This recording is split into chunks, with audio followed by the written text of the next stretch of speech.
This is Python's Paradise. This is your host, Greg Gilbert, aka the Python Hyena, straight out of Fredericton, New Brunswick, Canada, but rocking a beautiful Christmas Toronto background behind me. I would love to be in Toronto for Christmas, but well, I work about 80 hours a week as a cleaner, so it's a pretty hard thing to do. But wishing my friend Lisa Langlois a Merry Christmas. I know that she'll be back and forth between two places, and she introduced me to this beautiful spot. But you know what? Here we are on December the 16th, 2024. And speaking of introductions, Splat from the Past uh, host Tommy Kovac introduced me to somebody himself. He asked me, "Do you have anybody for the 40th anniversary of Top Secret?" And I said, "No, but I'd love to. That film is so underrated." And he said, "I have somebody for you." And folks, that is my guest today, Mr. Martyn Burke. How do you do, Martyn? Nice to meet you. Great to Nice see to meet you you in too. Fredericton from Toronto. You're in Toronto? Yeah, I live in both Toronto and California. I go back and forth Lisa does too. much to my amazement. I never expected. I was a firm Canadian, never expected to live in the States, but beware of what you wish for or what you never expect to happen, because it might happen. I love Toronto. I gotta say, I envy that you're there. I was there for a week, at the end of October for Frightmare in the Falls. And I always connect with Lisa when I'm down there. And my friendships down there have grown, but I always connect with Lisa. In fact, I always mail her, we always mail each other Christmas gifts or birthday gifts as well, you know. Like she helped me get my passport. Like I was at Chiller in New Jersey back in April. She mentioned it to me and she helped me get my passport set up and everything. So Lisa has been so instrumental and I cannot thank her enough. She has been a wonderful friend and a true friend. And yeah, and what we do when we for Frightmare in the Falls, I'll rent a car. She drives. I attend the event. She got friends she stays with down there, and then we road trip it back, you know, and that's Very always fun. small world, small world. I used to see her once in a while a long time ago in California. Well, her son's still in California, so she's still back and forth, but she's from, of course, Canada, and I hear from her. I'd say about once every 2 weeks or so, you know, we'll connect. And Lisa, like I said, had it not been for Lisa, I would probably have not been on a plane or any of that deal now. And it's funny, I was nervous about getting on a plane until I got on. I love Porter Airlines, by the way. And it was like taking a bus in the sky. It was like, I actually really take it. Yeah, yeah, yeah. Porter Airlines is a has a big fan base here in Toronto because they have a base at Toronto Island where people love going to. That's where I always land. I've never been to Pearson, but I always land in Toronto. And on YouTube, I got a lot of videos of just my trip. And I don't know whether this people like this or not. I don't know. But for me, I filmed my trip. I did about 29 videos when I was there in October, and some of it was just me on the escalators going under the tunnel. It's just, you know, I it's we used to have escalators here way back in the 80s. They left along with the drive-in theaters, you know, and so I film all that, and I love the sounds of the subway system because we don't have subway systems here, you know. And I remember one time when the pandemic happened, I didn't get to go to Toronto that year, and I was so down. I actually put a video on YouTube of about, I don't know, 10 minutes of just listening to the sounds of the subway system. I've had people from Toronto ask me if I was on something. Yeah, I can understand that. But Lisa's introduced me to a lot of that. And I didn't get to see her the whole trip last time because she had a film shoot in Ottawa. So I saw her for the weekend and Thursday and Friday when I got down there, and then she had to go for a shoot. So um, somebody had suggested online, well, you can get back to Fredericton early, and I was like, hell no, I love Toronto too much to go back early. Anyway, I explored all the theaters down there, the one, the Eat and Eat Center in Dundas, and they had one in Carlton that had movies on for $5.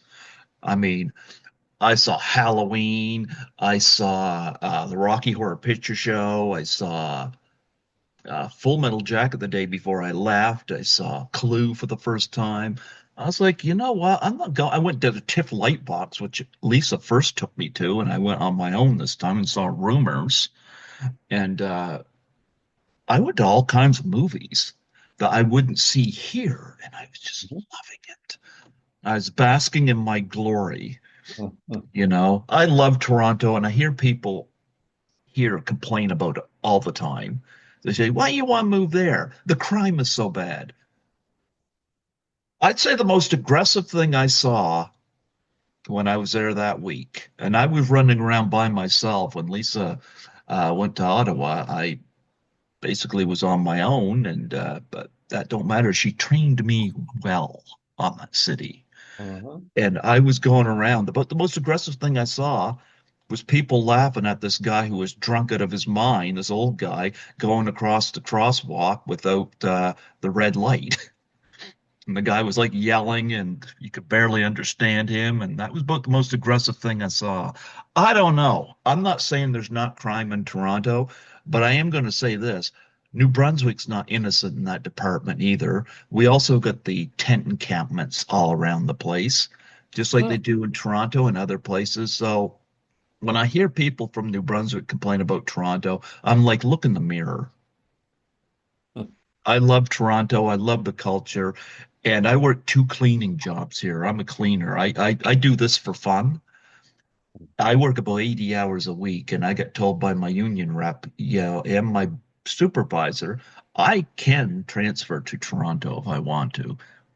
So, but I need to make sure I'm secure financially in terms of where I stay before I make that jump. So, Mhm. Wow.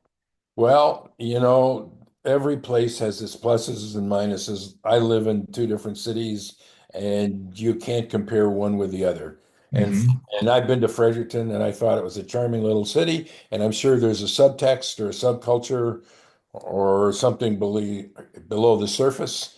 And all places have that. I also go to a small town in Ontario, and on the surface it looks great. You go underneath the surface, and there's a lot of stuff that you don't really want to know about. It's the same everywhere. Yeah. So, yeah, I love Toronto. I have a blast every time I go, and it's always fun for me. And my mom hates the videos I take of me filming out the window of the plane as it takes off. She hates those videos. I'm like, I there last Christmas and Mom, you want to see this? She said no. Anyway, I love it, and I've seen a number of movies there that I wouldn't see here, and it's a great place to see revival movies and stuff like that. So I had a lot of fun there. I always do, and I'd like to travel there more often, but at least, I'm keeping myself busy here. So because my cat won't get a job, that's why I have two jobs. So there you have it. But I was reading some up on you, and I thought it was interesting your connection with Vietnam and how that turned into translated into your filmmaking. It reminded me a little bit of Tom Savini, the effects artist. He was a photographer, I believe, at Vietnam, and it really translated to why his gore effects are so realistic, of what he saw. Mhm. Yeah. I Um, I think you can draw a line between my experience in Vietnam and being asked to co-write Top Secret. I wrote a novel called Laughing War about Hmm. my experiences in Vietnam. It was basically a quasi true story based on an actual scene I saw where comedians and dancers and singers were being imported into Vietnam and were being sent out into war zones sometimes or into the big bases to entertain the troops. So I wrote a novel about that got uh, I got flown to California by Columbia Pictures, and I had no intentions of going to California. I got flown there by Columbia to write a screenplay for Dustin Hoffman, and the movie never got made, but the script was bootlegged all over Hollywood. And there was a guy who ran Paramount Pictures, a guy named Jeff Katzenberg, who has become very, very famous since then. He and Spielberg and David Geffen created DreamWorks. And Katzenberg happened to read the script I wrote about the Vietnam situation and called me and said, "We have a a group of guys who have just had a gigantic hit movie called Airplane, and they're trying to get another movie going in the same comedy genre, and they are having trouble getting a story. They can't find a story out of this. And because the script I had written was both plot and comedy, he asked me to go in there, and at first I had no interest in actually writing with anybody else. That wasn't what I do. But and also Zucker, Abrams, and Zucker, the team who did Airplane, and we're trying to get this other movie going. Jim, Jerry, and David, they had no interest in having a partner. However, we met and we liked each other. It just took off. We started, laughing and talking about story ideas and stuff. So, or to make a long story short, I found myself sitting in a room with Jim Abrams, Jerry Zucker, and David Zucker, the guys that wrote Airplane, and for 4 or 5 months, it was a law firm boardroom. We would sit there writing story and jokes for 3, 4, 5 months. And I came out of there thinking it was better than working for a living. So that was where I kind of came out on that. Yeah, and I love that poster for it, the cow with the boots on, Yeah, which of yeah, course is part of the movie, but what a yeah, great advertising stamp, yeah, yeah, yeah, yeah, yeah. And like I was saying, the movie came out, and I just come down from Canada. I didn't know exactly how things work down there. And all I knew was Top Secret was the number one movie that opening weekend, which I thought was fabulous. Wow, we have a big hit. But Jerry, Jim, and David were despondent because the grosses for their previous movie, Airplane, were enormous. It was like 2 or 3 times bigger than Top Secrets. So they were despondent. They thought they had a flop on their hands. Oh So wow. but the interesting thing was the Top Secret has had a really incredible afterlife. I mean, the fact we're talking about it 40 years later, and I get asked to do this stuff more than I ever expected. It's been quite amazing. Well, top secret, I remember like I had an uncle that owned a video store from 1981 to 1988, and Top Secret was one of the films I saw through that video store, and I love that kind of humor, where the you can't really predict where the jokes are coming and they just Yeah. come out of nowhere. And it worked greatly in Airplane, and it worked greatly in Top Secret and everything else that they've done. Um, so yeah, I'm glad you got along with them. We just lost, I believe, with Jim Abrams recently. So, Jim just recently died, and it was both a total shock and somewhat expected, the way a lot of these things are. Jim was the oldest one of the group. I think he died at 80 or 80 something.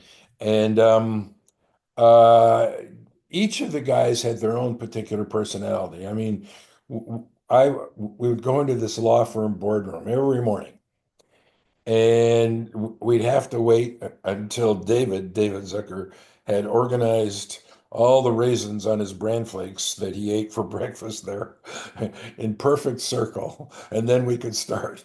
And there was all sorts of crazy stuff. Jim was the really dry humor, droll, acerbic. Jerry was and is a force of nature.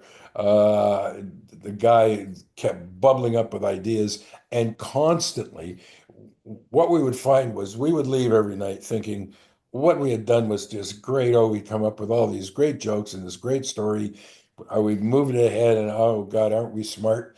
And the next morning we would show up and we'd look at what we had congratulated ourselves on the night before and go into despondency. We thought, oh, this is a pile of crap. This is terrible. And so we tear it all to pieces and start all over again. And this was day in and day out. And every night we would leave and we would walk through this law firm. As I said, we were working out of in a boardroom, big boardroom in a law firm in a part of LA called Brentwood, kind of upscale part of LA. So we would be in this law firm and we would be laughing, and the commotion in the room would be incredible, yelling and shouting and laughing all day long. And we'd walk out past all these offices of lawyers who'd be looking at us like we were animals in the zoo, escaping from the zoo at night. And next morning, same thing all over again. I have to say, it was a great experience. Yeah.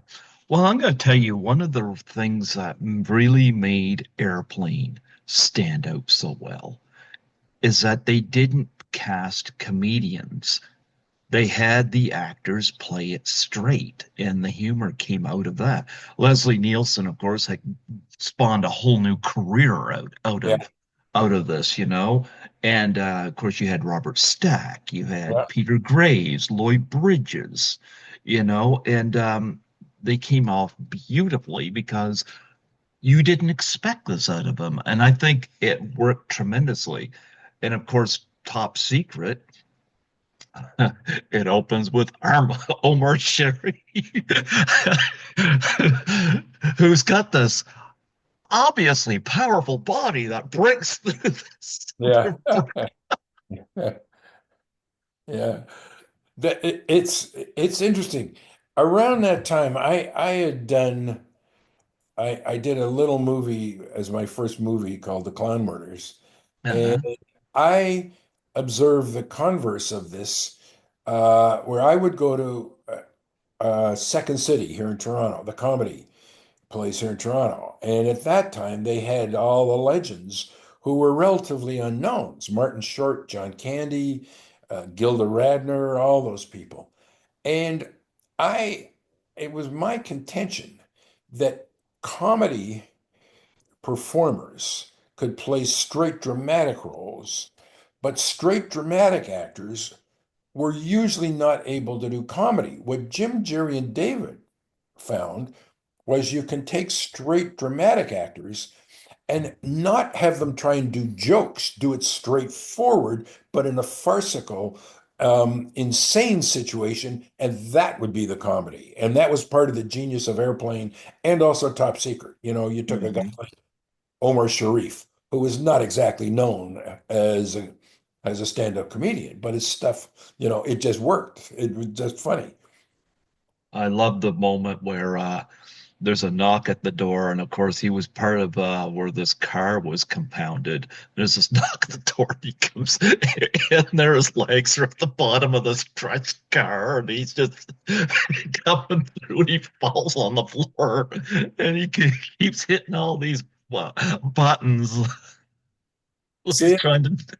the idea was take every scene that you had seen before in some movie and which were basically on the verge of becoming cliched, and then put a spin on that. And like the guy with the eyeglass or the spyglass, and he takes it away and he's got the huge eye.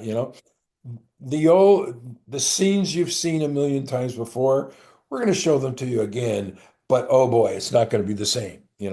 Same deal. Oh, there was so many great jokes in it. You mentioned the spyglass, you know. One of the jokes that really stood out to me, and I watched this over and over. I was like, this was brilliant.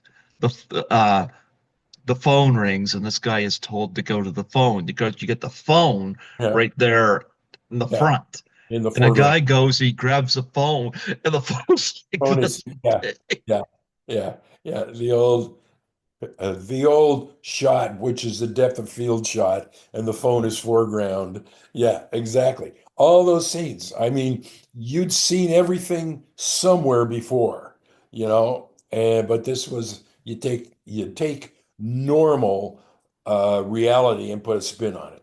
You And I love it. He goes, tell me if there's a change in his condition. He hangs up. He's dead. know. Uh, There was a lot of take. Of course, the crushed car scene, of course, was a take from Goldfinger. You know, they're yeah, playing yeah, up that. But here's one I didn't catch because I saw Risky Business years later, and I love Risky Business. yeah, But at the time, I didn't get the joke, but I do now. You know, where Val Kilmer, who plays, of course, Nick Rivers, the singer, yeah, going into yeah, this hostile land. yeah. You see him, you know, being tortured, you know, and they're beating him and whipping him and whatnot. And he drifts into this uh, fantasy element. And of course, this is taken right from Risky Business, where he's coming to this locker, goes, did I make it? Sorry, you missed the exam. And he goes, I missed the exam. I failed. Oh, I failed. I'm going to be back at school. I'm back at school. And of course, it cuts to him being whipped by a couple of people. He's chained him. He goes, thank God. I never caught I'll tell the you, risky business thing at the time, but now I do.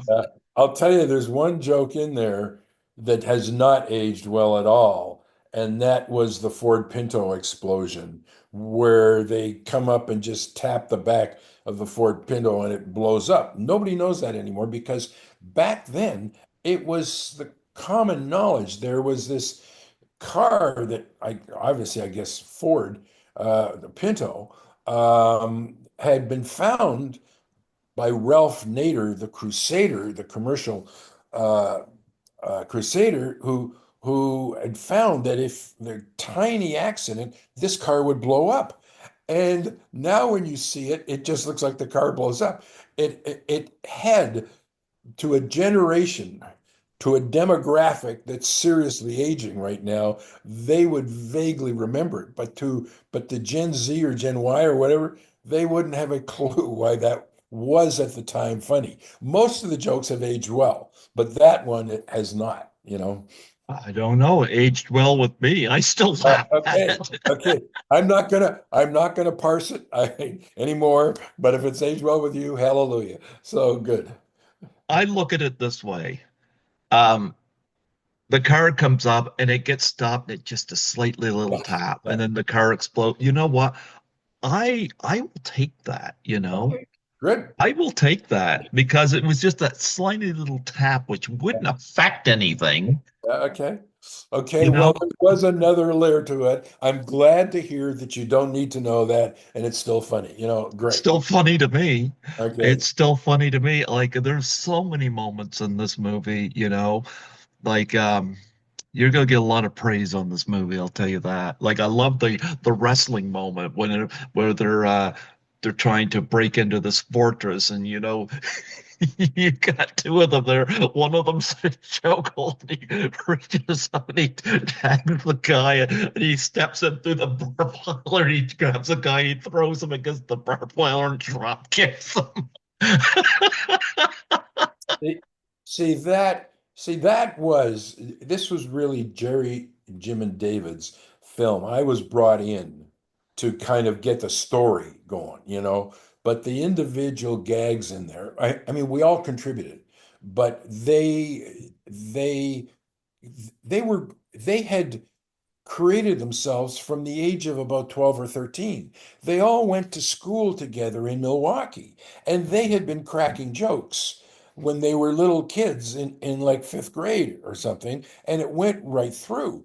And Jim went off, he graduated earlier than Dave and Jerry, and he had a job as some kind of insurance adjuster for a little while, of all things. And they got together one night and decided that was not what they all wanted to be doing in their lives. And Jim was persuaded to leave his job, his straight job, and go to Hollywood. They all drove out to Hollywood and started something called Kentucky Fried Theater, which was friends of mine who were in another comedy troupe and played there said it was the moldiest, grungiest theater in all of Los Angeles. You needed to almost wipe the seats down when you went in. But that was their training. They had several years, 10 years or more of honing these gags on a nightly basis for a paying and very small audience. So they had gone to school on this. And as I said, sitting around this boardroom table was like being caught in a comedy club gone mad. The jokes were coming fast and furious. And then what impressed me was they were ruthless on their own material. Like I had seen too often, and I don't want to knock up here in Canada, but I often thought that up here in Canada, we weren't hard enough on our own material. They would come up with something that other people would think was fabulous. And they were absolutely fixed on if it didn't meet the standard a day or two later, or if it wasn't as funny as it should be, it was gone. So that was one of the things that anybody could learn a lesson from that. Yeah. Well, with Top Secret, you were the one of the writers on it, and were you the one that created the characters like Nick Rivers? Was that you? No, no. They explained to me a story. They wanted to take a rock star Hmm. behind what was then the Iron Curtain into a totalitarian setting. That was what they had, and nothing else. I mean, they had tried stuff.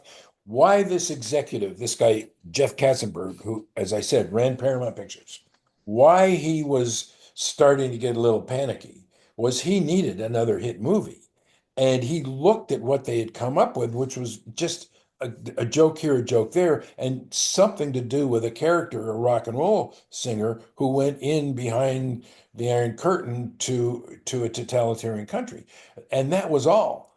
And so he was as panicked as he ever got, which wasn't much. He was a very cool, contained, is a very cool, contained guy. He was saying, "You got to help me mold the jokes and the story, together to get something that goes forward instead of just sitting with this, oh, we've got something about a rock singer going into dangerous territory."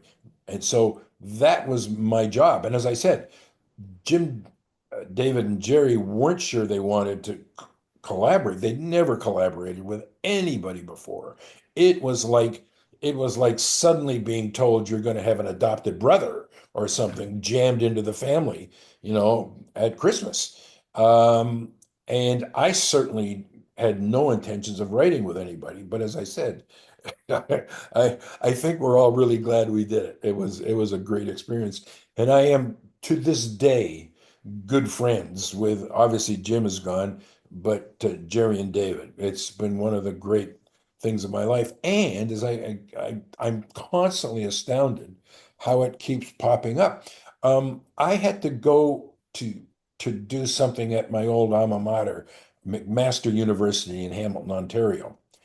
And the president of the university was introducing me and made a speech, and something that I did not know was that Top Secret was listed by the BBC, who had something come out about the top 100 film comedies of all time. And there was Top Secret right there, which I thought, oh my God, this is insane. And that was just a couple of years ago. So Who would have thought? It's well deserved, you know. But like with Airplane, they had some veteran actors in this as well. Omar Yeah, Sharif. I yeah, believe this was Peter Cushing's last role, if I remember correctly. could be. Yeah, Yeah, yeah, probably. Yeah, that yeah. whole backwards sequence. Yeah. The whole thing, though, take actors who are not comedians and have them play it straight in Mhm. a completely bizarre, farcical, nonsensical setting, you know? And that was the genius of those guys. Absolutely. So many great jokes. Like one that comes to mind to me is when Val Kilmer as Nick Rivers is settling down at this table to eat, and he gets this note from his manager, and you hear the voice and coming over, and and then finally you see his manager appear with his bullhorn reading it. It gets me every time, even though now I see it coming. And another one that gets me is the Wizard of Oz joke at the end of it. Scarecrow, I'll miss you most of all. See, I'm glad to hear your reaction. I'm always glad to hear other people's reaction. But I recently, friends of mine here in Toronto wanted to see Top Secret. They said, "Yeah, what's this film you did, Top Secret?" So I said they were going to show it. I guess it's on in I don't know one of the streamers or something. And they wanted to have a night and watch Top Secret. And they wanted me to come over. I said, "No way. I am not going to come over to watch Top Secret." One of the goofiest movies that I could ever imagine.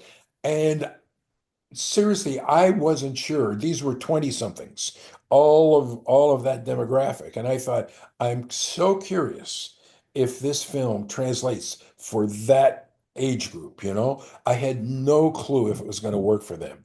And to my absolute delight and amazement, they loved it. And so it just I am astonished. Let me put it that way. Yeah, no, I love the film. This was, of course, you know, if it was the last film for Peter Cushing's, I believe it was the first for Val Kilmer. Yeah. I've heard a lot of controversial things about Val over the years, including people that's worked with him. And of course, he's going through some unfortunate health issues now. It Yeah. was great to see him in Top Gun Maverick, you know. Um, it got a great reaction in the theater when we saw him in that. And I know he's going through a hard time. You remember, I don't know if you were on set any, but do you remember anything about him? Yeah, the thing I remember, I was working on another project Mhm. after this thing started shooting. It was shot in England. I did not go, most of it was shot in England. I did not go over there because I was working on another project. But just before they started shooting, there was an opening party at Jerry's home. Jerry and David shared a home uh, not far from UCLA in Los Angeles, the university. And a lot of the people who were going to be involved showed up, including Val Kilmer. And Val Kilmer, I remember, looked very unsure. This was, as you say, his first film, very to himself. But the thing I remember was he had a girlfriend who most people knew, who was considerably, at that time, even older than he was, a girlfriend called Cher. And it was Val Kilmer and Cher were at the party together. And they both looked intensely uncomfortable.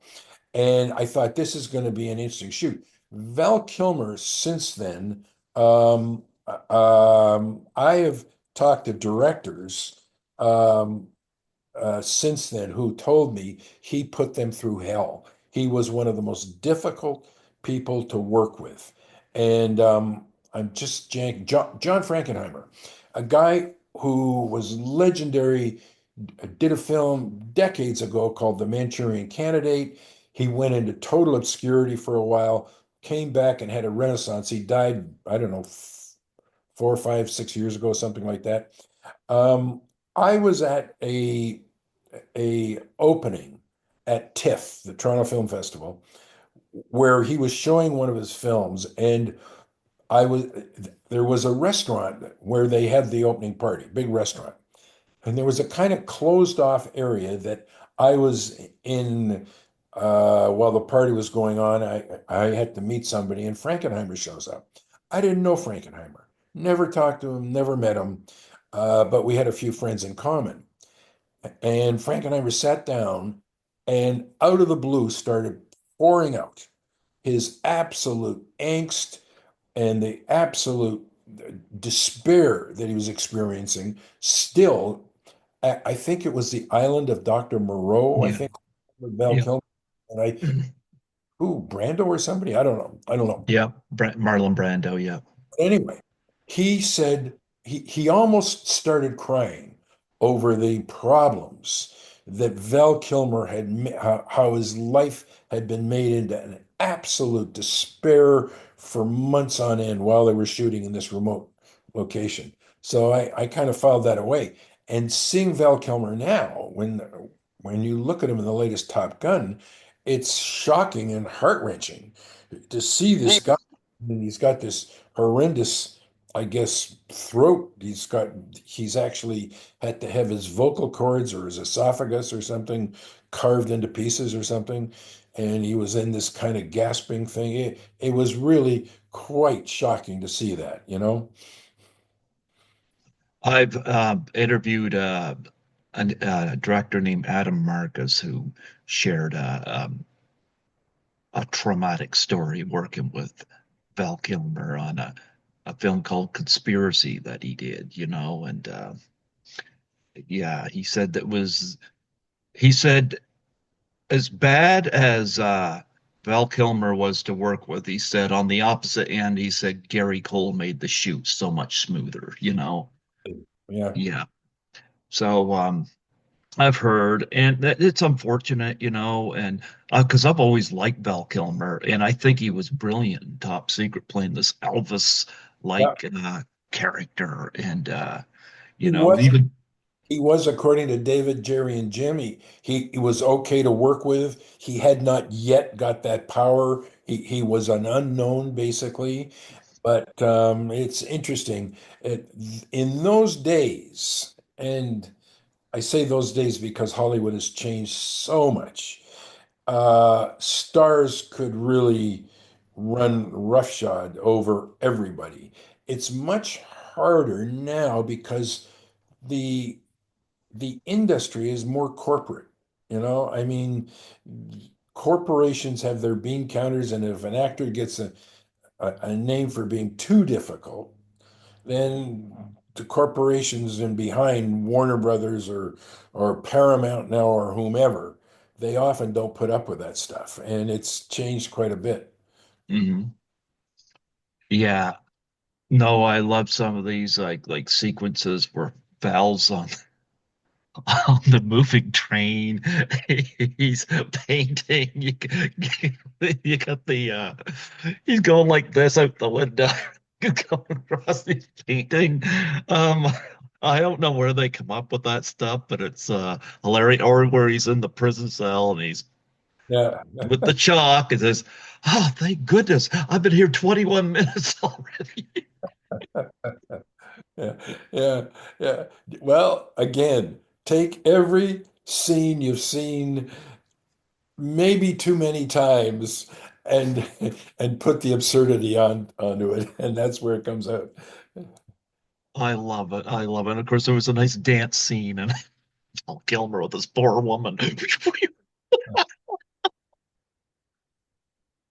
Oh yeah. No, I love the movie and Val Kilmer was great in it, and of course they're making fun of the creature or not creature, the Black Lagoon, the Blue Lagoon.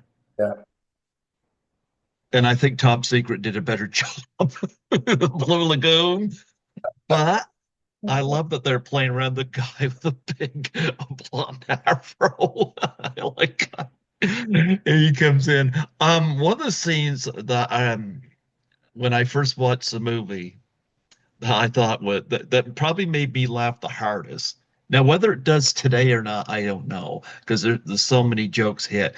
But they disguise themselves in this cow costume, and they're moving around. The cow's got rubber boots on. They're going through, and this cow comes over and starts trying to suck all the the costume, and the blonde Afro guy in the back goes, "Do we have to be in such a hurry?" Yeah, Holy cow. That was such a dark joke, but the look on his face. that was the poster scene, obviously. Yeah. Oh my God. I still get a kick out of that, and of course, the underwater fight scene was great too, and where they're making fun of old Western bars and they're in the Jeep fighting and they're fighting over the radio dial. You can tell I enjoyed this movie. Interestingly enough, David Zucker just wrote something recently, and I forget who, or made a speech or something that was transcribed, and he claims that he doesn't think he could make the same films now in the politically correct climate, And he was saying that we have lost so much. I mean, We have. obviously there are comedians doing very well, going way off the charts. I mean, Bill Burr and Mulvaney and all these guys. But he said in terms of movies, the big corporations that run these companies now have got so politically correct and so scared of offending people that a bunch of jokes. You look at Airplane, and some of the jokes in Airplane just would not be allowed. The corporations would try and take it out now, which is one of the reasons why independent filmmaking is kind of the last gasp. Until Hollywood gets over the superhero uh, like fetishization, which interestingly enough, there's been a bunch of superhero movies recently, including this weekend, that have bombed. You Yeah. know, so it used to be a sure thing. Put out a superhero movie, bang, big hit. Not it's looking like that is ending, and so there will be panic in Hollywood as what to do next. You know what? It's interesting because you mentioned superhero movies and you mentioned the system. That was part of what Ryan Reynolds was battling against when he did Deadpool. He said he wasn't going to do Deadpool the way the studio wanted. Yeah, yeah, Yep, yeah, yep. And he had some sway because Deadpool Wolverine not only it has it got a lot of stuff in that I could bet you the studio didn't like. By the way, second highest grossing film of the year. yeah. Um, he was able to get Hugh Jackman to come back and play Wolverine. And I enjoyed it, but I enjoyed it more for the humor than I did for anything else in it. And Ryan Reynolds said that, he wasn't going to play a watered down Deadpool. Yeah, yeah, yeah, yeah. That was and once again, it's a power equation. Ryan Reynolds had the power to do that. Mhm. It's like Tom Cruise during COVID. The studio wanted to put Top Gun out on streaming. They said, "Well, there's no theaters, we can't do it." And Tom Cruise had the power, which is very interesting in Hollywood because it's harder now than it used to be at the time we made Top Secret. At the time I was taken down to Hollywood, it was Dustin Hoffman who called me here in Toronto. He wanted to buy the rights to my book Laughing War, and I was having a good time up here in Canada. I had just done, a huge documentary on organized crime that made the front page of the New York Times. I had just done a film. My first real movie was with Peter O'Toole when he was still a huge star. And I had just published my first book. So I wasn't sure I wanted to go to Hollywood. Hoffman went to Columbia Pictures and ordered them, first class flights, rent cars for me in Hollywood, get a beach house in Malibu, a few doors away from his. This does not happen now. I mean, that was a power that was amazing. Hoffman had just won the Oscar for something, or I guess Kramer versus Kramer and Tootsie and stuff, had this enormous power. And I used to go over to Dustin's place, which was a few doors down from mine, this place they rented for me, and we would rehearse scenes, and I would listen to the phone ring. And Dustin would pick up the phone, and it was the head of Universal. Next call would come in, and it would be the head of Warner Brothers, and next call was the head of another studio. They're all wanting to talk to him, all wanting him to get him to do something. That was power that would be very difficult to exercise right now in the current day Hollywood. Yeah, well, of course, this woman's since passed away, but I interviewed a woman that had a scene in Midnight Cowboy, and she was talking about Dustin Hoffman. She said Dustin Hoffman was amazingly short, she said. Uh, um, but Dustin Hoffman's had Don't an say amazing all career. the movie stars in Hollywood look exactly as you would expect, but shorter, and that's the case. Yeah. Dustin's done some amazing, amazing work, and I Yeah. wouldn't mind seeing him win a third Oscar, he's done it twice. I And really I really enjoyed working with him. I mean, it was an amazing experience. And like I said, I was down there expecting to stay for only a couple of months. I'm still years later, I still go back and forth. I have a place actually in Santa Monica, and I'm amazed because I never expected to be there. yeah. Um, you mentioned Peter O'Toole. You know, this is something I find just nonsensical, you know, when it comes to the Academy Awards. I was so happy Emma Stone won her second Oscar last year. Yeah, And people are saying, well, it might be too soon after La La Land. I say you either give it to the best performance or don't do the Oscars. I was so happy Emma Stone won. She's one of my favorites right now working. But I hear this whole thing about, this person's due or that person's due. And I'm like, are you giving it to the person because their performance was good or because you think they're due? Because you can make an argument, Peter O'Toole went 0 and 8, never winning. So yeah, when I hear this argument about somebody being due, when was Peter O'Toole due? You yeah, know? yeah. Yeah, there's a bunch of great actors who have never won the Academy Award. I worked with Burgess Meredith, the trainer in Rocky, and Burgess Meredith was a huge star way back in the 1930s, and he was this old guy when I worked with him, cranky and funny as hell.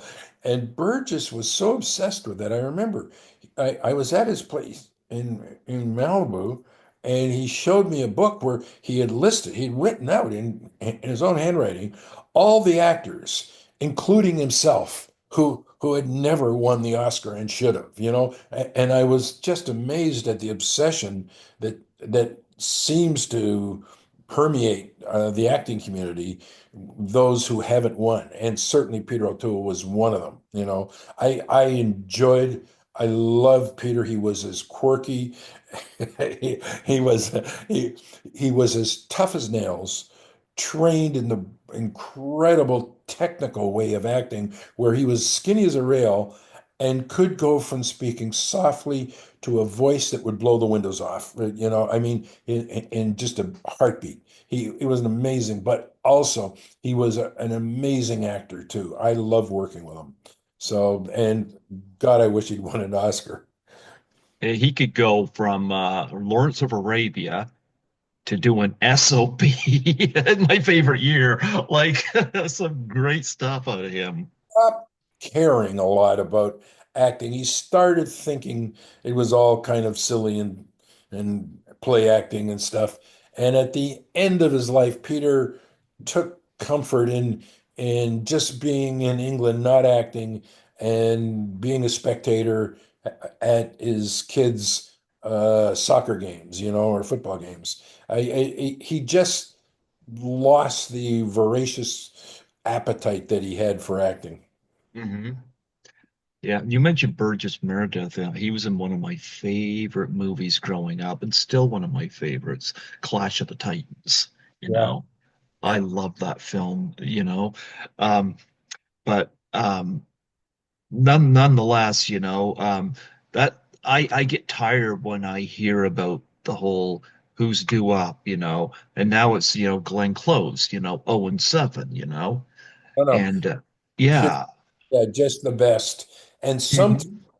I forget when you look at some of the films that have won for best film when another film was clearly the better film, over the years. There's just, but you know, that's the subjectivity and the politics of it all, I think, So we'll see. Well, I've had Alfred Hitchcock's granddaughter on here back in 2016 Oh, and had a great chat with her and got to know a little behind the scenes of what Alfred Hitchcock was like when he was away from the camera.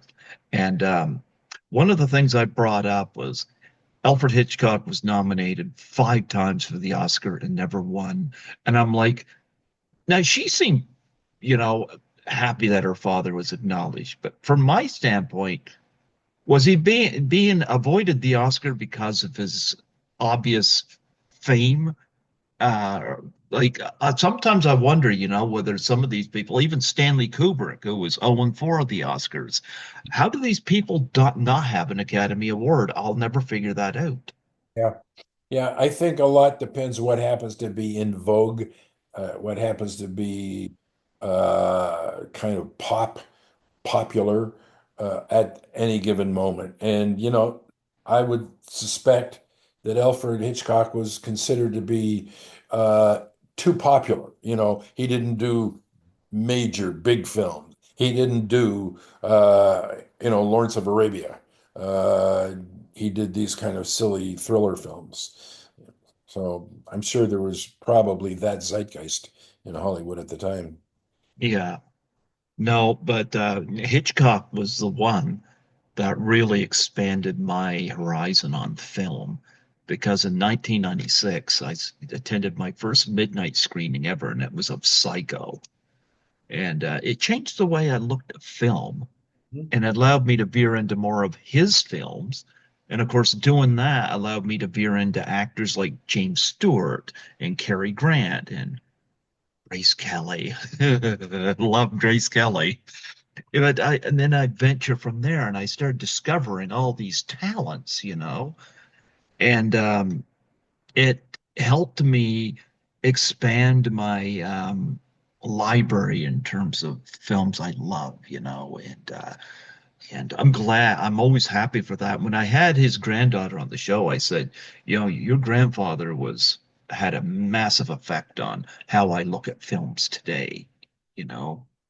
Because one thing I can't stand is talking to somebody who won't watch a black and white movie.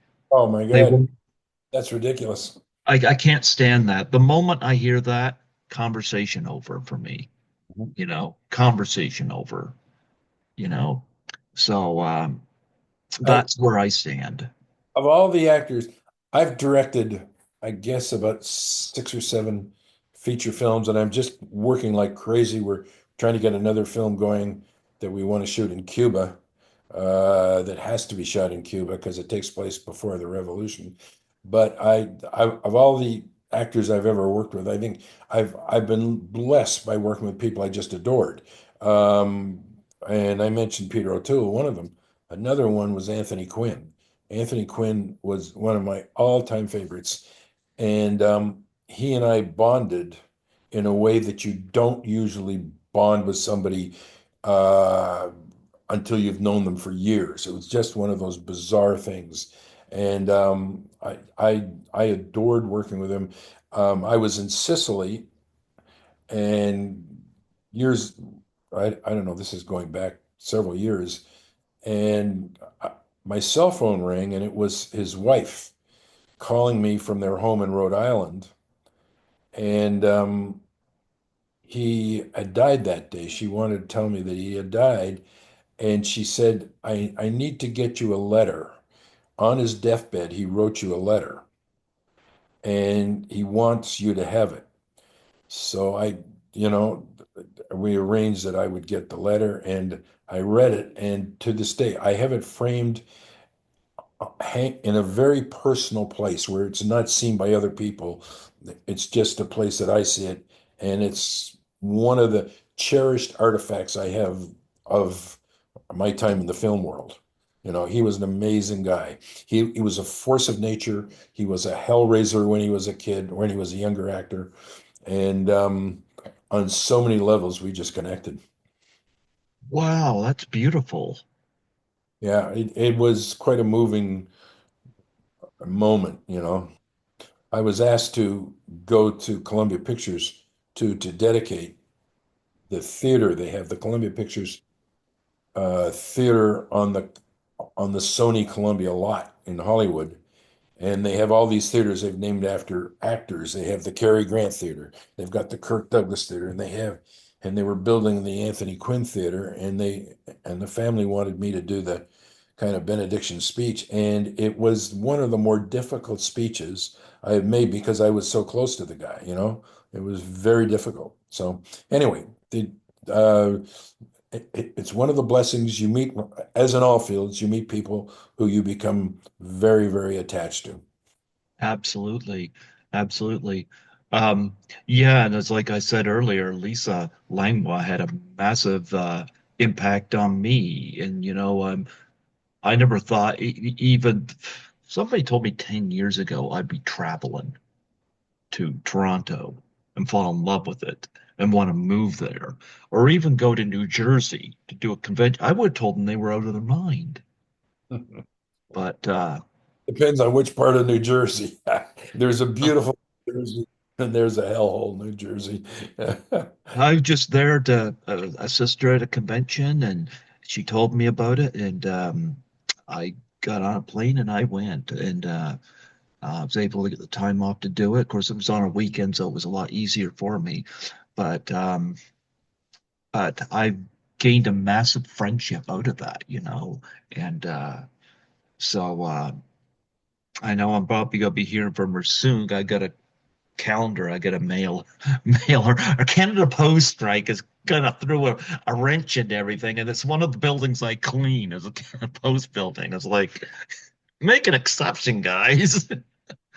But nonetheless, but I love Top Secret and I love these stories, but we got to take a trip back to Clown Murders. Now, I had mentioned I had not seen actually one person I got to ask about from Top Secret before I turn off that because I got that up here.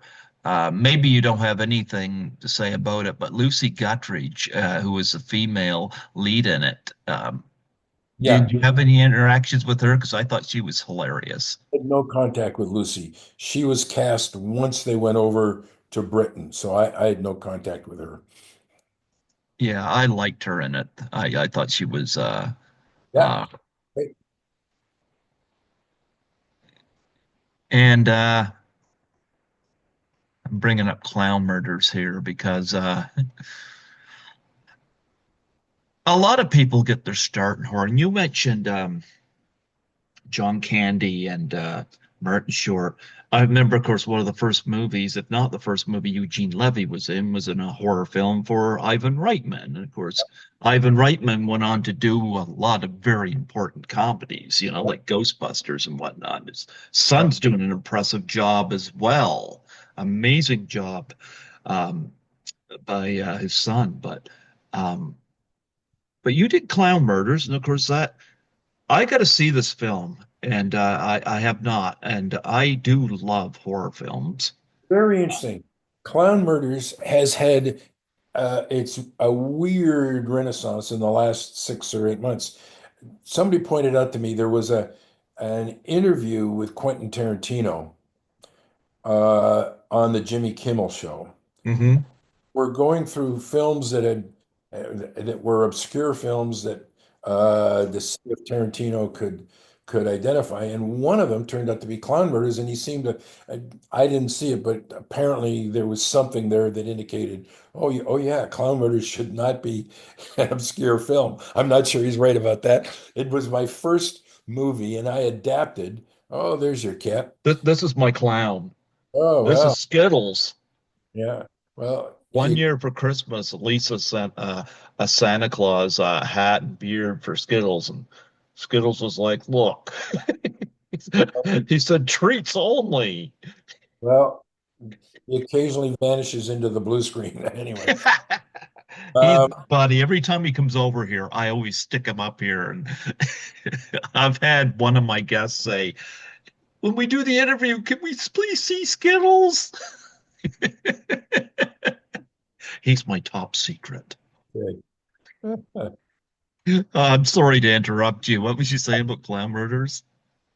What was it? Oh, yeah. I mean, it was based on a true event that happened here. A group of very well-off young guys in their early 20s were talked into a joke kidnapping of some very wealthy heiress here.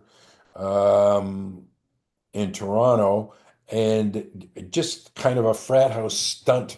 It was presented to these guys by a guy who had been engaged to marry this heiress who they were going to kidnap, and she had ditched him. And the other guys just said, "Oh, it'll be a funny joke for an hour or two. We'll just pretend to kidnap her." Well, it turned out the guy who had come up with the idea, the former fiance, really intended it to go further and further and further. And pretty soon, over a couple of nights or a night or two, these other guys found themselves in a horrendous situation. It was a real kidnapping, way beyond what they ever thought would happen. And it was going to turn into a very bloody event. And so that was the basis that I took the story and created a fictional version of that. And it was interesting. It was what I call my Roger Corman movie because it was, I think we had a budget of $100,000 or something, and we had little dribs and drabs of money from various investors for the tax shelter in the old tax shelter days of Canadian film. And Hmm. to their horror, I did something unconscionable and unforgivable. I made a film that made money. And because they all wanted losses, all the investors for their tax shelter, if the film made money, then they would lose their tax shelter. Way beyond my ability to explain that, but that was the way that films were financed in those days. And so we made the film here up in northern part of Toronto, and I went down to Second City, the comedy group, as I said, where you had all the greats who were just starting their careers: Gilda Radner, Martin Short, John Candy, Eugene Levy, Dan Aykroyd, and all these people. And I thought John Candy would be perfect for this. So I cast John for one of the roles, the kind of schlubby, funny, happy-go-lucky guy who just has his life destroyed by this. And I stayed friends with John, for all the time after that and watched him up until his very untimely demise. But no, it was a very interesting experience. And when you're with a group of people who know about as much about making a movie as you do, which is, in other words, very little. I had made documentaries and I'd done other films, but in terms of movie, it was a learning curve. And it's just because of this thing of it being on Jimmy Kimmel, it looks like it's going to be redistributed very soon by one of the major American independent houses, the distribution houses. So who knows? You may be able to find it very easily. Right now, you have to really hunt for it, I think. I'm not sure how easy it is to find. Do you have any idea if it's easy to find or not? I looked it up, and I think it's on YouTube if I remember correctly. Okay. But I'll have to look into that, and see. Because Uh, sometimes when something says it's on YouTube, you get on there and it's not the film. well, either that or it's a film that's shot off a television screen somewhere in Cambodia or something, and has been upresed, to 2K. So, I'll be interested to see what you find out. But it looks like, knock on wood, it's going to be re-released very soon in what is, for its category, considered a relatively major release. That's awesome. That's awesome. It's interesting. He's John Candy. I've interviewed a few people that have worked with him. I've interviewed three of the Blues Brothers band. And I've interviewed oh, who else? I've interviewed people. Here's one common thing I hear about John. I've heard this more than once. When you're on the set of one of his films, he'll ask you, "What's your trailer like? What do you have for a trailer?" And oftentimes, after John sees what you have for a trailer, he will get you upgraded to the top, like the most comfortable time you'll have on the set with your trailer. He'll have you upgraded.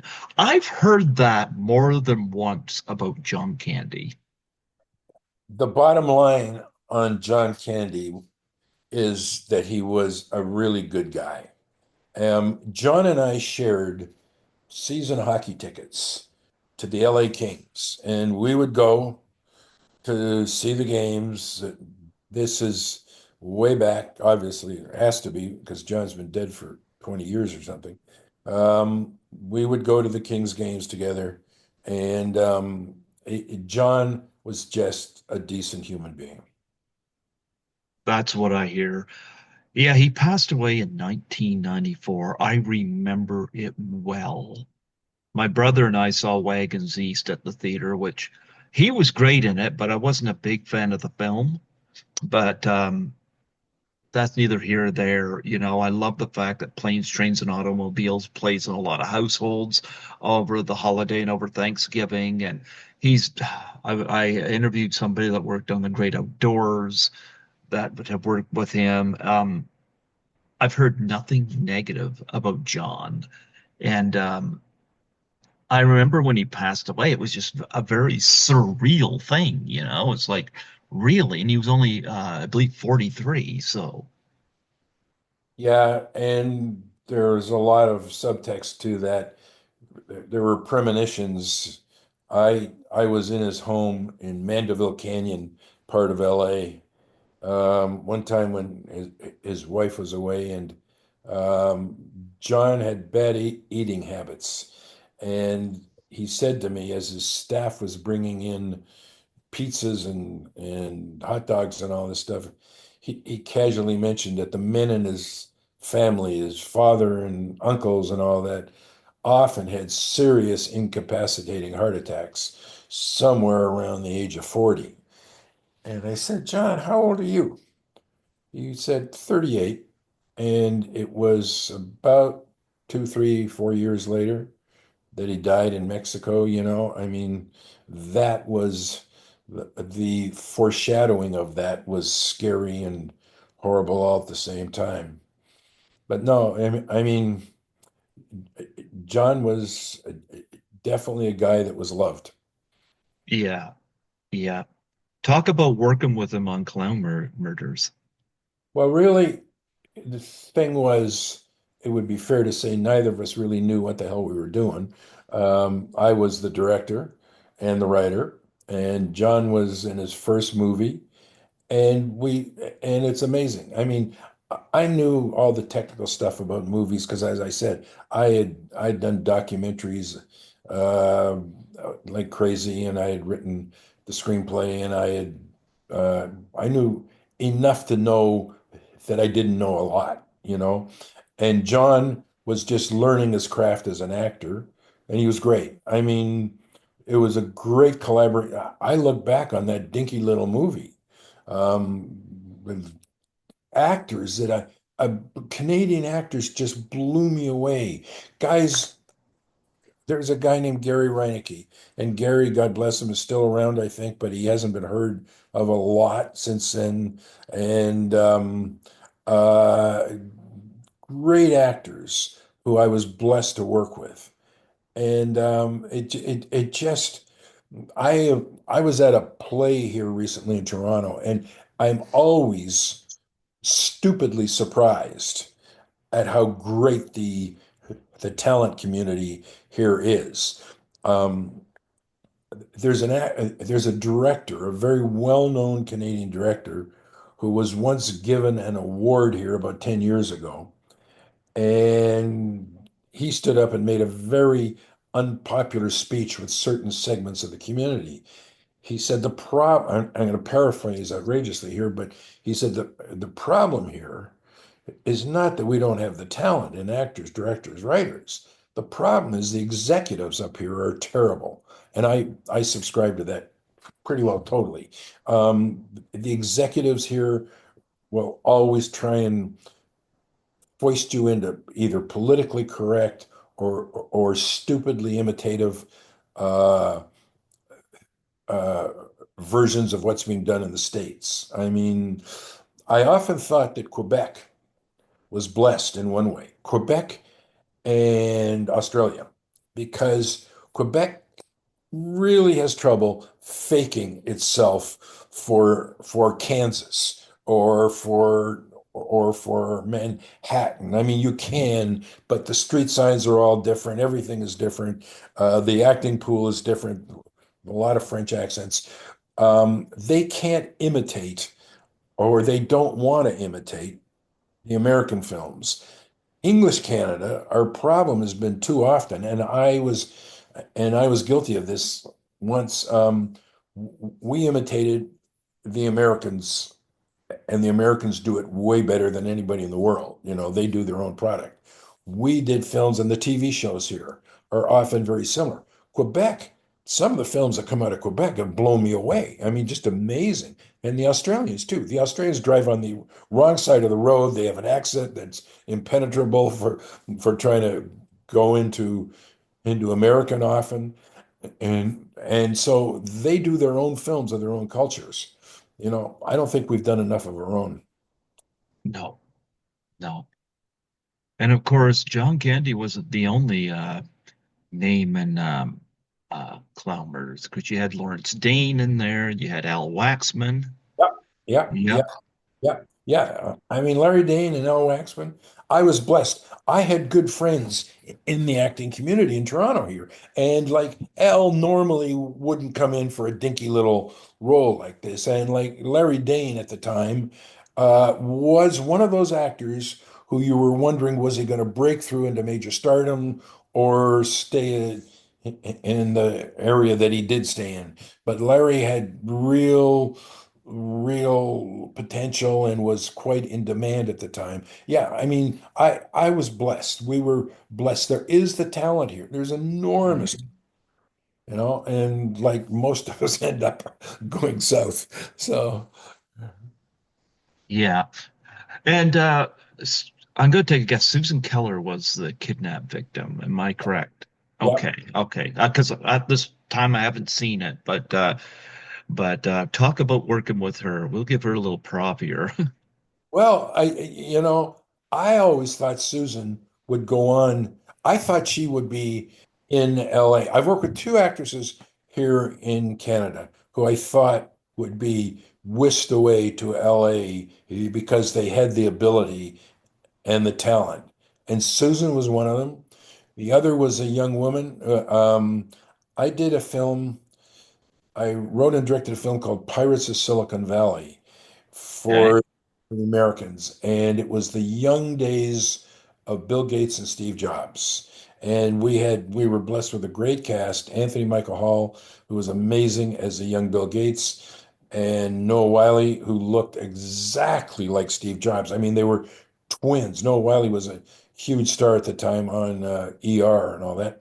But there was a role for Steve Jobs' girlfriend, and the Americans wanted me to cast an American actress, and you don't need to fly anybody from Canada. I said, no, there's one actress here, a young woman named Gemma Zapronia.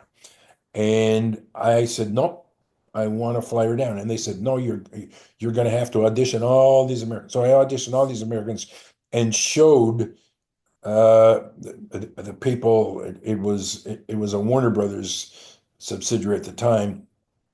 Showed them all the actresses that I had auditioned, and then I showed them Gemma up here in Canada, and they just looked at me and said, "Oh, go ahead, cast her." So, it was just one of these things that there is enormous Canadian talent here. Absolutely. Sometimes it just takes a Quentin Tarantino I mean, I've heard stories about him bringing something up and then suddenly people take interest. And when you see what Tarantino has done, um, people trust him because of what he's been able to do. And of course, growing up and working at a video store, you love his knowledge and stuff like that. So I love it how he's able to pick through. Yeah, also, Pulp Fiction is one of the great films. I mean, I can watch that film over and over again. I've interviewed the Gimp. Yeah. Yeah. He said to me, his two great pleasures in life, biggest achievements were his family, his children, his wife and children, and becoming an action figure. Yeah. Wow. Wow. I, I, yeah, I had forgotten about him. I haven't seen the movie in over a year. I saw it a year ago, and I still love the restaurant scene. There's brilliant. There's a way he has of blocking a scene, as we say.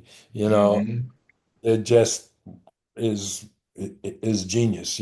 And he worked in a video store, didn't he, for a Yeah, long. I saw Pulp Fiction in theaters back in 1994, and I've seen it two or three times on the big screen since. I love Pulp Fiction.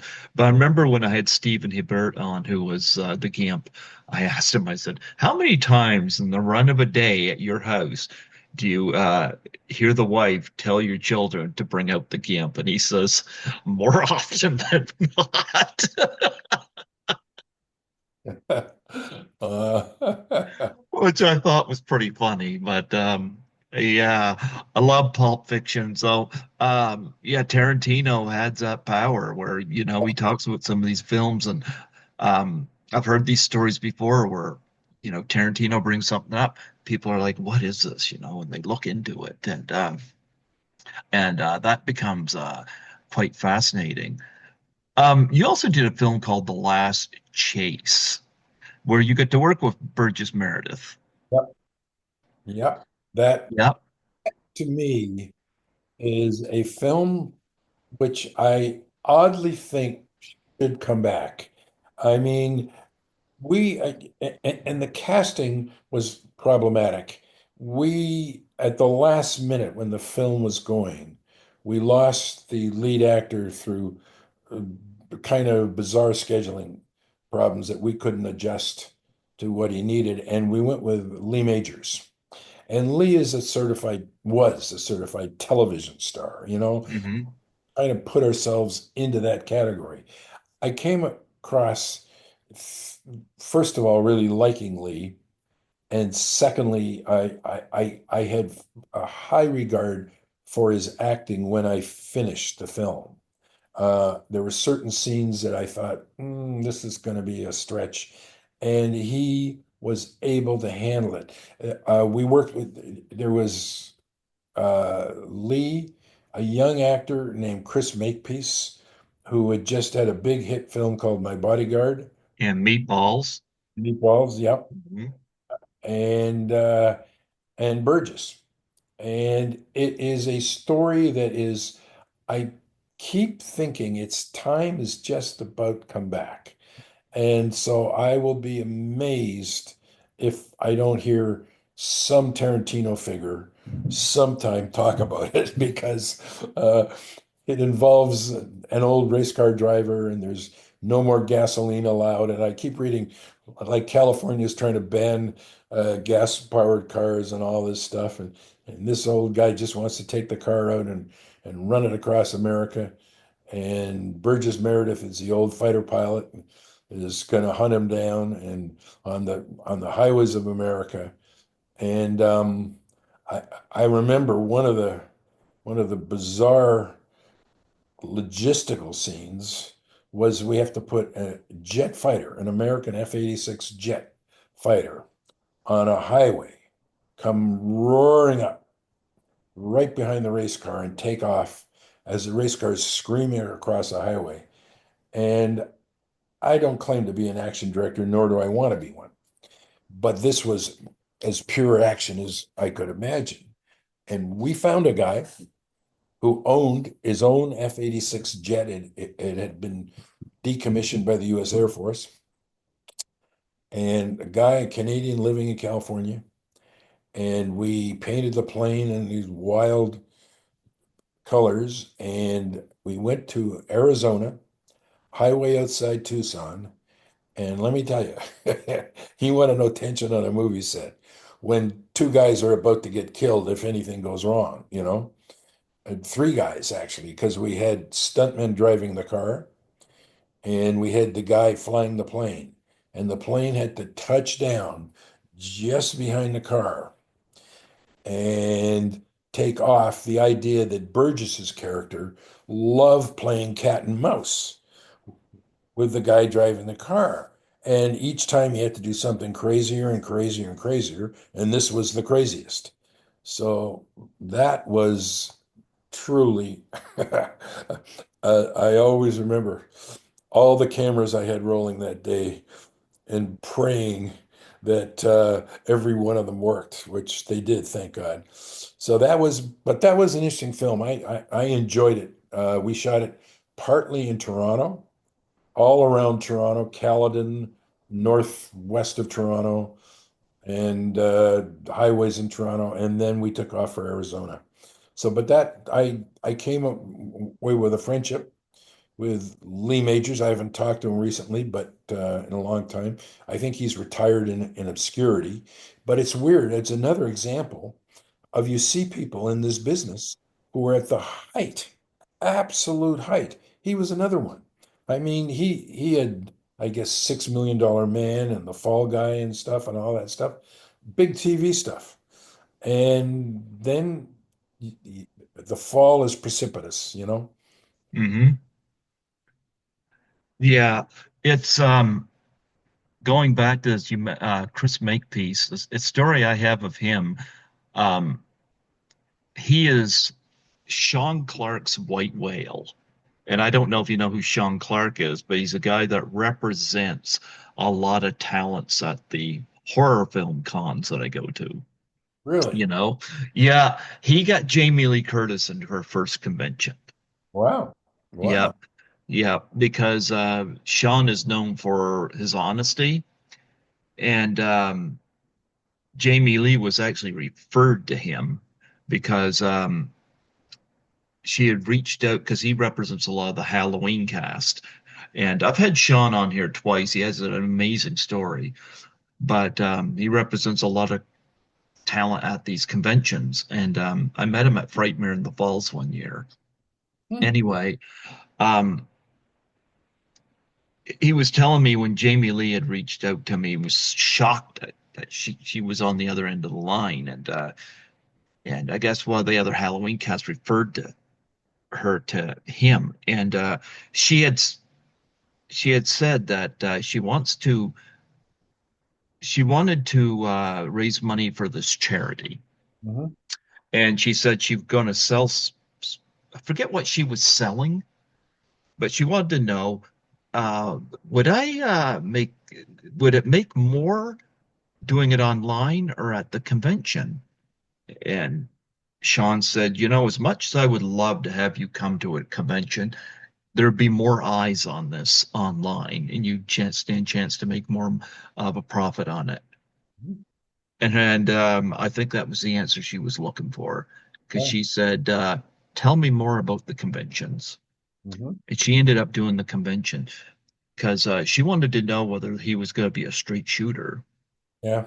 Yeah. Yeah, Yeah. and Sean had told me the one person that he was really, really wants to get at a con is Chris Makepeace.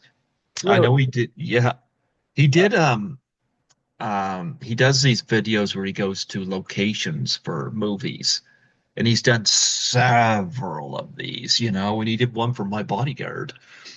And he's told me, he said that Chris Makepeace is the one guy that he'd like to connect to. And I said, Wow. I wouldn't recognize Chris now. I remember him as being this kid, and yeah, obviously well into middle-aged man now. But it's interesting you talk about these kind of things. I have a friend in Hollywood who had several very big movies years ago, years in your 80s, 90s.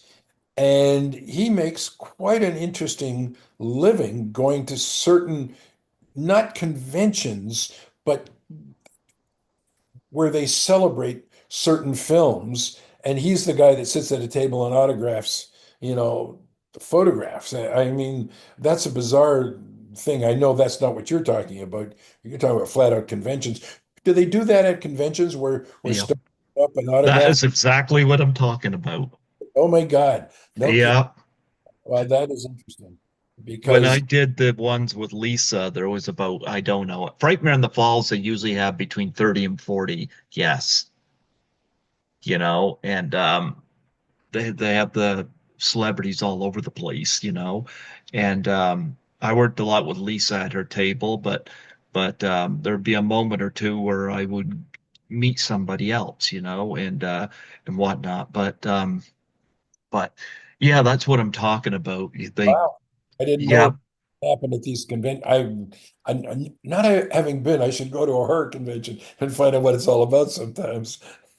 they have commit like in Toronto, they have Comic Con, usually in March. I was to that one once.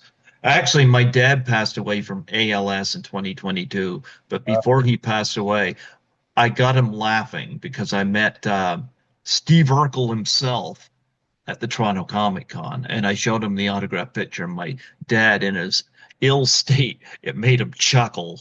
I had my picture taken with this guy, you know. Well, that was a happy memory. But they also have Fan Expo, where Yeah, they had the Trailer Park Boys were at that. John Cleese canceled because of work permits, but permit something to do with work. But I'm hoping they bring John Cleese back because I would love to meet him. But they had several, like they had Marcia Tomei was there. really. Uh, yeah, Danny Trejo, Bryce Dallas Howard. They had, So, so were they all there sitting at tables? Mhm, Autograph? They were. yeah. No kidding. And there's vendors there where you can go around and people are selling merch and this and that. And Wow. yeah, You're it's you're educating yeah. a whole new part of the business.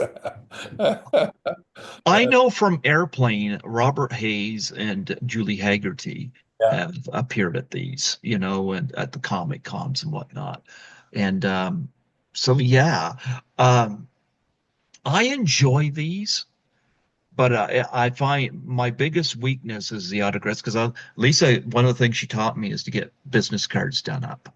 So I give business cards to the person I'm getting the autograph from and pitching my show so I could get people to hopefully come on my show. And so at Frightmare in the Falls this past year, I was able to keep it down, but I know last year at it, I met 31 of the guests, and I'm like, oh my goodness. And I managed to get the visa bill paid, but I was like, I've got to use some willpower because even when I went to Chiller, I met 21 of them, um, including Sybil Shepherd and William Shatner.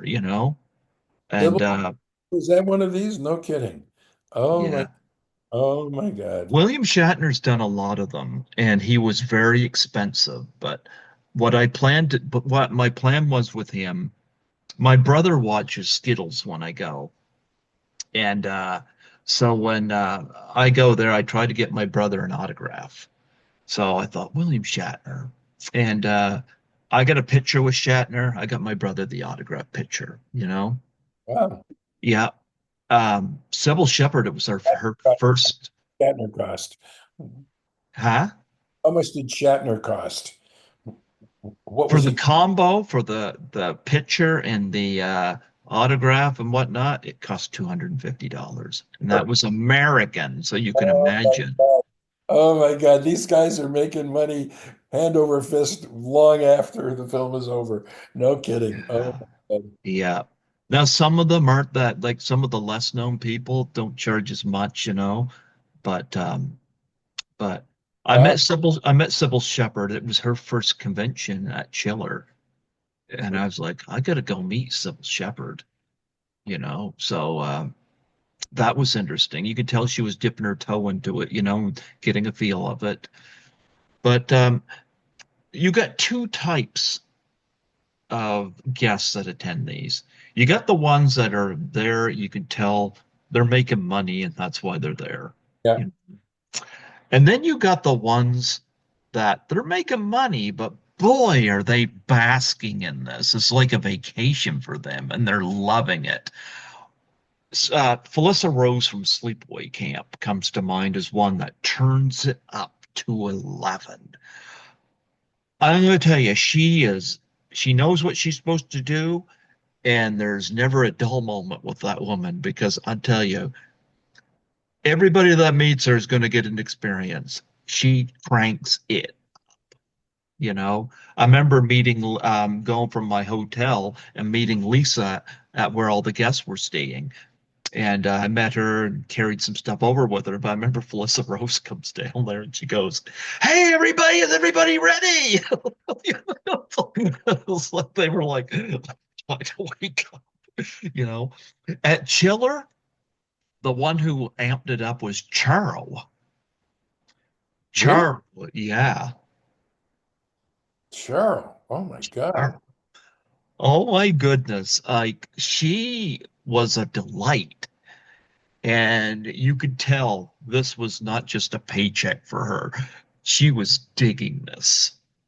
Like she was thrilled with everybody that come up to meet her. And then you got ones that don't exactly amp it up to 11, but boy, do they make it personal. I met John Rhys Davies from Raiders of the Lost Ark at Toronto Comic Con. And I went up and I met him. I noticed something with him. He always asked everybody what they do. Sir, what? He'd shake their hands and say, "What do you do?" And they'd tell him, and if he can relate to it, he would, converse. And I remember when I met him, he signed my Raiders of the Lost Ark Blu-ray, and then I got a picture taken with him. He stuck his arm around me, and he started going like that into my side to get me to react. And I did. It was a great moment. And another one I met at Chiller was William Catt. And this is the first time I met William Catt, and he reminded me of John Rhys Davies in one way, and that was he would always ask people about them. There was this college graduate, or I don't know, somebody who was a high school graduate that's going into college that was there with his mother, and mentioned that, and William Catt goes, "Oh yeah," he says, what do you go take in college?" And was just asking him about it, and I thought that was so cool, and then Me out here. Help me out here. Was Jonathan Rhys Davies, was he the one that was in The Tudors? Am I thinking um, what has he been in, John Rhys Davies? well, I know he was in the Lord of the Rings franchise. Um, Let me see what else I could describe him, but he was definitely great to meet. Let me see. I'm gonna bring up his Wikipedia. But he was somebody I'd go meet him again just because he was just a really nice guy to meet. You want to meet nice people. Now, I haven't had a bad meet with anybody. Sometimes you hear about people who are not so friendly or this and that, but I Yeah, haven't really had that. Most people are, most morons get weeded out in one way or another right now. yeah, but I don't see when did Tudor come out? The Tudors was the TV series. Oh, I gotta look up its TV. I thought you were talking about a film. Okay. It was a very high class. Let me see if I can find it on here. He's got a lot of TV credits, I'll tell you that. Okay, well, I may be thinking of somebody else. Yeah, maybe. It's an awful lot to go through. He's done a lot of video game stuff too. Hmm. Wow. Yeah, but he was great to meet. So you never get to do the conventions, huh? No, I've never even thought of it. I mean, I don't know why. I I think people are interested in the actors, and with rare exceptions. I'm sure there are some iconic horror film directors, which I don't do that generally. I mean, Converse was a kind of it merged into that genre, a little bit, uh, but not that much. But no, I mean, I'm fascinated by them because this friend of mine, and as I said, he was a major star, and it's kind of been eclipsed. And he brings me back tales of fascination with these lines of people waiting for him to sign, and it is great. I love it. Well, on my YouTube channel, I've got videos. I got one playlist that's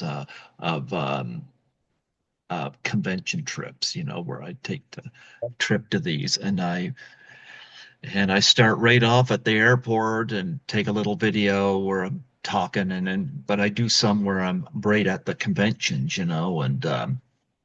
and I talk to some of the people there and whatnot.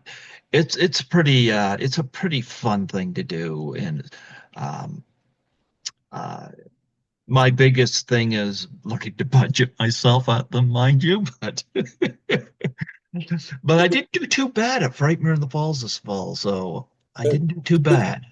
Speaking of trips, Greg, I got to go soon because one thing you do not want to be in Toronto for these days is the traffic.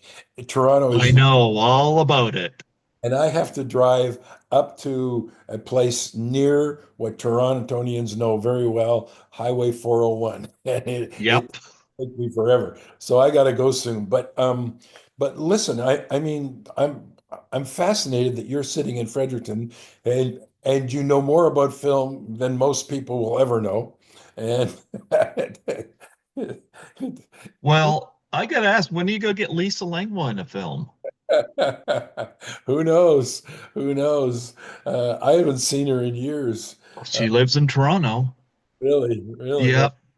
She's between, like yourself, Toronto and California, but I'll bring you up to her whenever I talk to her next. all right. Say, Lisa's one of my favorite people. yeah, I met her last time I met her was at a place that is no longer there in Santa Monica called the Cafe Casino. Tell her we met at the Cafe Casino. Cafe Casino. Okay. Yep. Okay. I'll do that. I'll do that. Mhm. Well, before I let you go, would you mind doing a plug for my show? Sure. Okay. Um, Just state your name. Say we're celebrating the 40th anniversary of Top Secret, and then say you're listening to Greg Gilbert on Python's Paradise. okay. My name is Martyn Burke. I am one of the writers who created that bizarre comedy called Top Secret, now 40 years ago, practically this month. And if you want to know more about it, tune in to Greg on his Python. What's it called, Greg? Python's Paradise. I'm going to do that again. My name is Martyn Burke. I am one of the writers on that crazy comedy called Top Secret that has managed to endure for all these decades. It's now in its 40th anniversary. And if you want to know more about it, tune into my conversation with Greg on Python's Paradise, and you will know more than you probably ever wanted to know about the making of a what is now a cult comedy favorite. And of course, I thank Tommy Kovac for connecting us. You were well worth it. We talked for quite a while, you know. Well, you enjoy Toronto. I shall. And say hi to Lisa for me. I And will. And I'm sure we will connect again, Greg. This has been interesting. I always love talking to a guy who is really, really knowledgeable about film because sometimes guys like me, we have tunnel vision in certain areas, and you go outside that area and we're treading water like crazy. So it's been fun. Well, even with the films I hadn't seen of yours, we were able to engage about. I got to see Clown Murders, for example, but we were able to still engage. I was still able to ask you questions about that, and the film's not ruined for me. So, all's good. Okay. Okay. See you again, I'm sure. Thanks. Merry Christmas to you, Happy New Year, and God Yes. bless. Okay. Bye-bye. Bye bye.